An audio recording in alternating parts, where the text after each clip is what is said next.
নাইম শেখ, আফিফ হোসেন, নুরুল হাসান সোহান, হাসান মামু, সাইফ হাসান প্রত্যেকেই বাংলাদেশ ক্রিকেটের পরিচিত মুখ। এদের অনেকেই এখনও জাতীয় দলের অংশ, কেউ আবার রয়েছেন বাইরে। তবে বাংলাদেশ ক্রিকেট বোর্ড যেন সহসায় ছাড়তে চায় না অভিজ্ঞ নামগুলোকে। টপ এন্ড টি-20 সিরিজে এ দলের মোড়কে মাঠে নামছেন অভিজ্ঞ তারকারা। তরুণ আর উদীয়মানদের নিয়ে গড়া এই দলটা এই মুহূর্তে বাংলাদেশ ক্রিকেটে অনেকটাই পুনর্বাসন কেন্দ্রের মতো।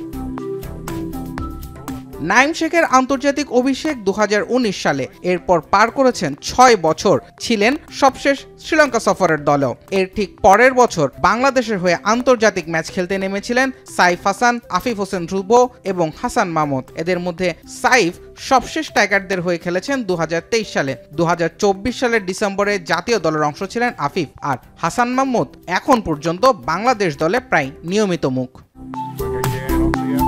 টপ এন্ড সিরিজে দলের অধিনায়ক হিসেবে আছেন নুরুল হাসান সোহান। 2016 সালে অভিষেক হয়েছে তার, আছে টি-20 বিশ্বকাপ খেলার অভিজ্ঞতাও। একই অভিজ্ঞতা আছে এ স্কোয়াডের আরেক সদস্য চৌধুরী ইয়াসির আলী রাব্বির। তবে পারফরমেন্স যখন সন্তোষজনক না, তখন তাদের সবারই ঠাঁই হয়েছে এ দলে, যেন আবারও নিজেদের প্রমাণ করার পালা।